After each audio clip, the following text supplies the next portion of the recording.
Hello mga ka-antrip, welcome back again to our channel. Kumusta po kayo? Nandito ako ngayon sa bodega. So ayun mga ka-antrip, follow up ito tungkol sa pinag-usapan natin pala last night na doon sa nagtanong ng 20,000 capital kasi nga napanood niya daw na sa video na nag-i-invite daw na for as low as 20,000 pesos capital ay pwede ka na daw magsimula ng motor parts business and accessories. So bago tayo magpatuloy mga ka-antrip, kung bago ka lang po sa channel na ito at ngayon nyo lang napanood or ngayon lang kayo napadaan sa channel na ito, ang pinag-uusapan po natin dito ay tungkol po sa motor parts business and accessories sa ganitong industry po. So kung interesado po kayo ay pakiclick na lang po ang subscribe button at ang notification bell para ma-notify kayo sa mga susunod pa nating upload na videos. At shoutout po sa pinakamasugid natin dito sa ating channel na subscriber, Ono Motorcycle Parts and Accessories sa Tanagan, Calatagan, Batangas. So ayun na nga ka-antrip, marami pong nag-react actually dahil doon sa 20,000 pesos na starting capital sa motor parts business and accessories or sa motorcycle and repair shop. Totoo nga naman po, kaya nga hindi ko masabi kung yung 20,000 mo doon sa previous video natin ay ilan ba ang bibilhin mo, gaano karami, dahil si 20,000 pesos, may comment nga po tayo, sa oil pa lang hindi nakakasya, ilang pirasong oil lang yan. So, paano pa yung ibang mga items? Ang pinag-uusapan po natin dito, hindi po repurchase, hindi po reorder, hindi po restock. Ang pinag-uusapan po natin dito ay pagsisimula. So, negative po talaga yung 20,000 pesos based on my experience. Pero, ayaw ko nga pong sabihin na wag, dahil nga may napanood kayo at nasabi na 20,000 ay pwede ka nang magsimula. So go kung kaya at kung paano nyo siya didiskartehan na ipagtuloy-tuloy nyo po. Pero base sa experience ko ay mahirap po talaga si 20,000 pesos. Pwede siguro yan kung vulcanizing shop ka at may 20,000 pesos ka, mayroon kang mga interior at ilang pirasong gulong or yan, ilang pirasong brick show or mga basic sprocket, engine, at saka brake pad, brake show. Pero kung when we say na store, tapos panimula, medyo mahirap po talaga yon. Siguro, kung 100,000, baka pwede pa nating magawa ng paraan at pwede nyo pong, pwede nyo siyang ma-maximize doon sa 100,000 pesos. Real talk lang po tayo dito ha, pero hindi ko po sinasabi na huwag kayo mag-start kung wala kayo 100,000. Pero sa totoong buhay at sa realidad po, medyo ganun na nga po talaga. Kasi nga, di ba, isipin nyo naman, yung mga nabanggit ko doon sa previous video ay totoo naman po talaga yun. Hindi lang siya brick show, hindi lang isang piraso, maraming klase. Sa bearing, maraming numbers. Sa tires, maraming sukat, maraming klase.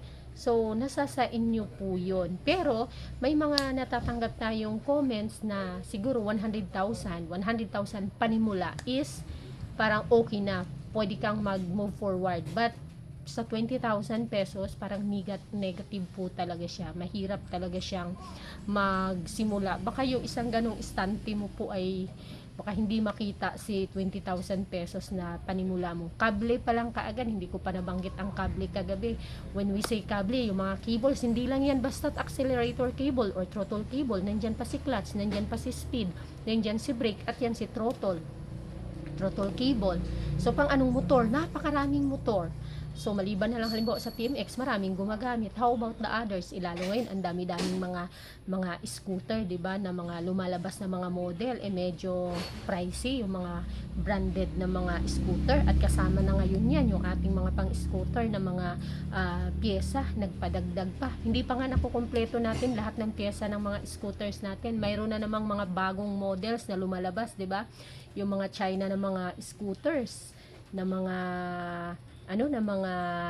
automatic na mga motorcycles.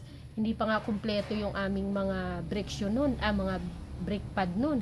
May mga lumalabas na naman, 'di ba? So, yun siya mga ka-antre. Pero siguro sa 100,000 pesos ay pwede na sigurong panimula. At may nag-share din dito sa atin na ka-antrep natin na nung nag-start sila, tama po yun na ang kita ng halimbawa kung may mekaniko, advantage naman talaga sa pag-start pa lang kung may mekaniko, kasi yung kita ng shop, mayroon kang 20,000, pwede mo siyang maipang repurchase, pwede mong pang reorder, pero hindi mo siya gagastusin na pang konsumo nyo sa bahay or pang araw-araw na pangangailan. Yung kita sa shop, yun yung gagastusin. Doon kasi nagkakatalo mga ka-antrep. At marami na rin nangyari nito mga ka-antrep na nagsara nga. So may isa tayong ka-antrep na may kakilala daw siya na nagsara kasi doon daw kinukuha ang kanilang mga pangangailangan sa kanilang pang-araw-araw. Totoo po yun mga ka-antrep. Lalo na kung maliit lang ang iyong store, maliit lang yung stock inventory, konti lang, tapos nagsisimula ka pa.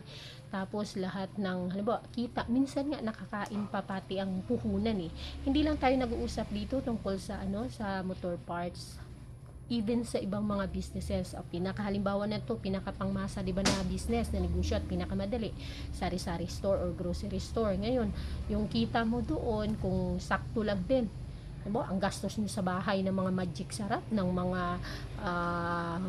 bihon, ng mga kung ano-ano, mga gatas, kumbaga nakakain ang kapital, pati kapital, hindi lang yung tubo. Kasi, for example, sa isang araw, tumubo lang tayo sa ating sari-sari store ng 2,000, pero sa isang araw naman ang gastos mo sa ulam, nag-ulam ka sa maghapon na sa 800, magbubukas pa yung, bibili pa yung anak mo ng soft drinks, pambaon pa ng mga bata sa eskwelahan, tapos mga magme-merienda pa, sa magme-midnight snack pa, bibili pa ng gatas, gagawa ng shake, gagawa pa ng mga salad.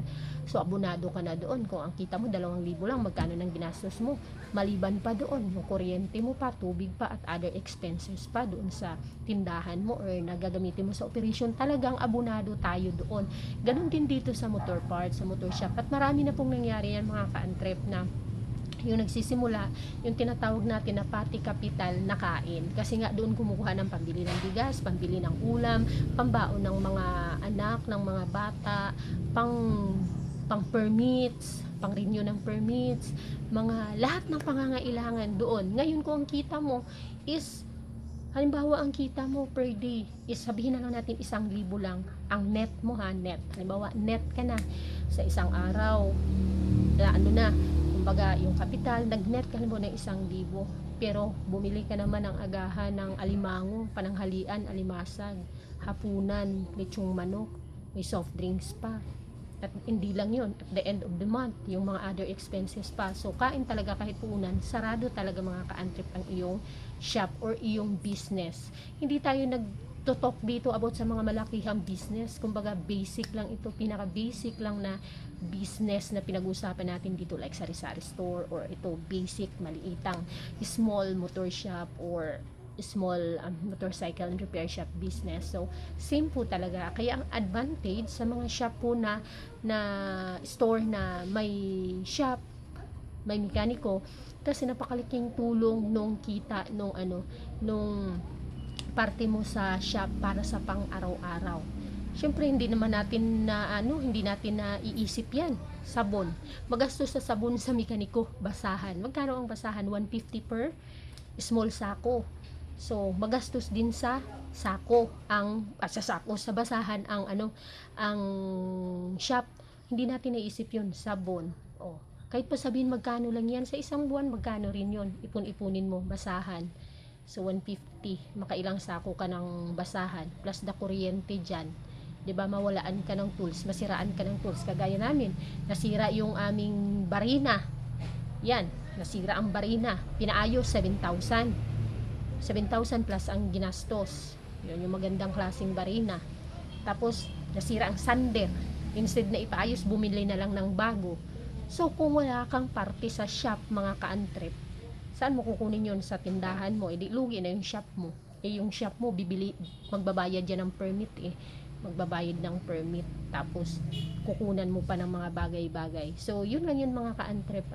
Kung magsimula, much better siguro kung we need to work hard at makapag-ipon. Ganun naman talaga lahat nagsimula, di ba? Kami ganun din naman, nagtinda-tinda ng kung ano-ano, nagtrabaho muna, nag-ipon, nung nakapag-ipon, sinimula ng maliit hanggang sa inalalayan talaga, super tipid. Kaya kahit papaano, nakapag-pundar or napalaki talaga namin. So yun ang mga ka-antrep, sana'y nakatulong. Salamat sa pag-comment. At ayan, shoutout ulit sa Uno Motorcycle Parts and Accessories sa Tanagan, Calatagan, Batangas. Bye-bye!